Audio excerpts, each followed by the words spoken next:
Hello students, rubia institute Alwar में आपका स्वागत है और मैं हूँ रूबिया, आपकी केमिस्ट्री टीचर। आज मैं आपका एक बेहद ज़रूरी और बेहद इम्पोर्टेंट चैप्टर का एक बहुत ही ख़ास टॉपिक है ये। और ये टॉपिक है हाइजेनबर्ग का अनिश्चितता का सिद्धांत। आपने पहले भी पढ़ा होगा, अनसर्टेनिटी प्रिंसिपल ऑफ हाइजेनबर्ग। तो 1927 में वॉर्नर हाइजेनबर्ग ने अनिश्चितता का सिद्धांत दिया था। डी ब्रोगली ने ये बताया कि इलेक्ट्रॉन जो है वो तरंग की तरह व्यवहार करता है और उस बात के आधार पर तरंग यांत्रिकी का विकास हो गया। अब उस तरंग यांत्रिकी के आधार पर जो हाइजेनबर्ग साहब थे, उन्होंने इलेक्ट्रॉन जैसे छोटे छोटे सूक्ष्म कणों की स्थिति और संवेग में संबंध बताने के लिए एक सिद्धांत दिया, जिसे हाइजेनबर्ग का अनिश्चितता का सिद्धांत कहा जाने लगा। इसकी परिभाषा हम यूँ दे सकते हैं। देखो, हाइजेनबर्ग ने ये कहा था कि अगर कोई कण है तो वो कहाँ स्थिति, उसकी पोजीशन उसकी कहाँ है और संवेग क्या है उसका, इन दोनों बातों में रिलेशन बताने की कोशिश की। और उन्होंने कहा कि इलेक्ट्रॉन जैसे सूक्ष्म कणों की यथार्थ स्थिति, इलेक्ट्रॉन जैसे सूक्ष्म कणों की यथार्थ स्थिति और उसका यथार्थ संवेग दोनों को किसी विशेष क्षण पर, किसी विशेष समय पर एक साथ ज्ञात करना असंभव होता है। यानी कि हम कह सकते हैं कि इन्हें दोनों को एक साथ एक समय पर ज्ञात नहीं किया जा सकता। या फिर आप यूँ कहें कि किसी क्षण किसी सूक्ष्म कण की स्थिति और संवेग दोनों के मानों को एकदम सही सही ज्ञात करना संभव नहीं है। इस बात को हाइजेनबर्ग साहब ने एक्सप्लेन किया। अगर आप किसी क्षण सूक्ष्म कण की स्थिति को ठीक से ज्ञात कर भी लेते हो तो कोई फायदा नहीं है, उससे संवेग को क्या सही ज्ञात करना संभव नहीं है। या फिर मैं यूं कहूं कि अगर संवेग को ठीक से ज्ञात कर भी ले तो स्थिति को ज्ञात करना संभव नहीं है। यही था अनसर्टेनिटी प्रिंसिपल ऑफ हाइजेनबर्ग। इसी को हाइजेनबर्ग की अनिश्चितता का सिद्धांत कहते हैं। यानी कि अगर इन्हीं बातों को, ये तो हो गई परिभाषा, अगर इसी बात को मैं यूं कहूं मैथमेटिकली रूप में, तो यदि सूक्ष्म कण की स्थिति में अनिश्चितता हम मान के चले कि डेल्टा एक्स है और संवेग में अनिश्चितता हम मान के चले कि डेल्टा पी है, तो इन दोनों की अनिश्चितता का जो गुणनफल है, यानी कि इन दोनों को जब हम मल्टीप्लाई करेंगे तो इनका गुणनफल आएगा, वो h/4 से बड़ा हो सकता है, ज़्यादा हो सकता है या फिर इसके बराबर हो सकता है, लेकिन कम नहीं होगा।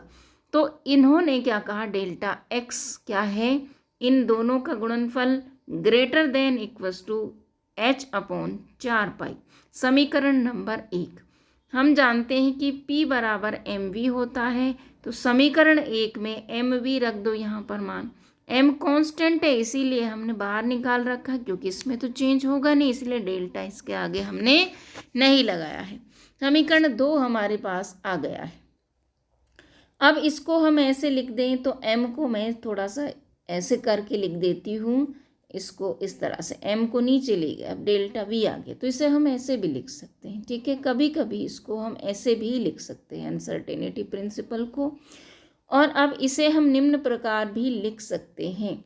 देखो बच्चों, h कट, ये h कट होता है, ठीक है, और इसकी वैल्यू होती है AH/2π।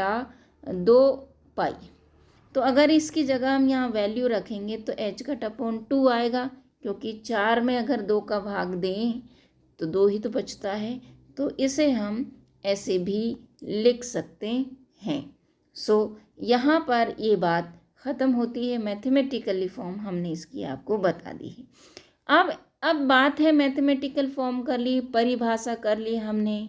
अब हम इसके डेरिवेशन पे आ जाते हैं कि अनिश्चितता का सिद्धांत जो है, दरअसल इसका डिराइव कैसे हुआ, इसका डेरिवेशन कैसे होता है। तो हम उसके लिए एक एक्सपेरिमेंट करते हैं और एक्सपेरिमेंट के अंदर हम एक माइक्रोस्कोप लेते हैं और हम एक्स किरण का एक पुंज लेते हैं, जिसको हम किसी भी पदार्थ पर डालते हैं जिसमें इलेक्ट्रॉन मौजूद होते हैं। तो देखो ये एक्सपेरिमेंट हम कुछ इस तरह से करते हैं।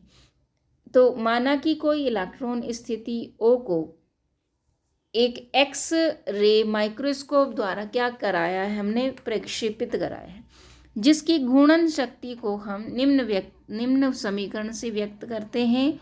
और घूर्णन शक्ति इसकी आती है डेल्टा एक्स बराबर लैम्बडा डैश 2 साइन अल्फा। इसे समीकरण कुछ भी नाम हम दे देते हैं। तो मैंने यहाँ एक एग्जाम्पल यहाँ ए दे रखा है। अब मैं मानूं कि डेल्टा एक्स जो है वो स्थिति ज्ञात करने में अनिश्चितता आई, और अल्फा क्या है, यहाँ पर कोण है, और लैम्बडा क्या है, फोटोन की जो तरंग दैर्ध्य है ये वो है।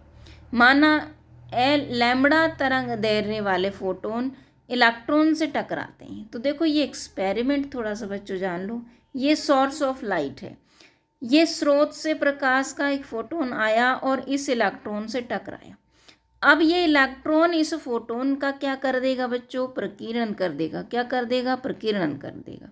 तो या तो ये इधर की साइड से माइक्रोस्कोप में जाएगा, या फिर ये ओपी डायरेक्शन से जाएगा, या तो ओक्यू डायरेक्शन से ये जाए, या फिर ये ओपी डायरेक्शन से जाए।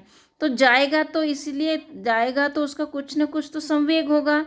माना कि जब ये आया था तो इसका संवेग था h/λ, और जब ये टकरा गया, प्रकीर्णित हुआ, तो इसका जो संवेग है वो h/λ डैश हो गया। ठीक है।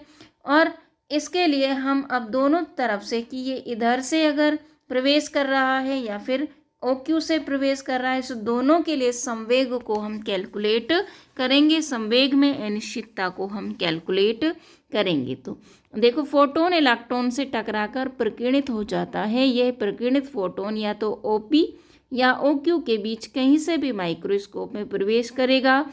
माना फोटोन OQ दिशा से माइक्रोस्कोप में प्रवेश कर रहा है, तो OQ दिशा में इसका संवेग h/λ डैश होगा, और OX दिशा में इसका जो घटक होगा वो होगा हमारे पास h λ डैश साइन अल्फा। तो यहाँ पर टक्कर में फोटोन द्वारा x दिशा में जो संवेग था वो होगा px बराबर h/λ minus h/λ sine alpha. Equation 1 आ गई। ठीक है।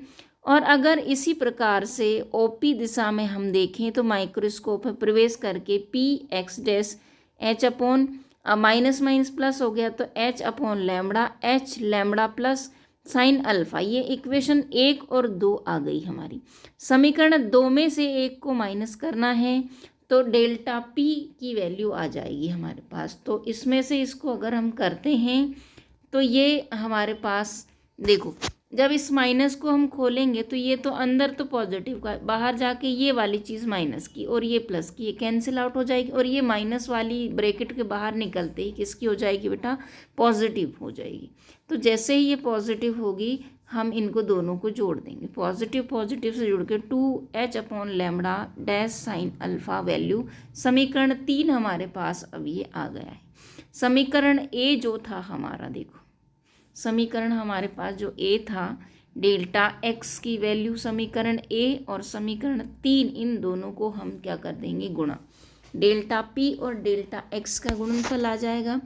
जो चीज़ें सिमिलर हैं वो कट जाएंगी, हमारे पास डेल्टा पी और डेल्टा एक्स लगभग बराबर आ जाएगा एच के। ठीक है।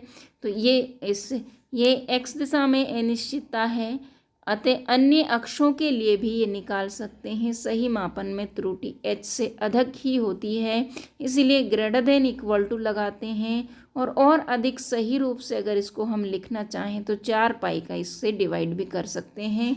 तो ये बिल्कुल एक्यूरेट इसकी वैल्यू हमारे पास आती है। ऐसे भी लिख सकते हैं इसको, हम ऐसे भी लिख सकते हैं। ये डिपेंड करता है कि इसकी वैल्यू कितने के बराबर आती है।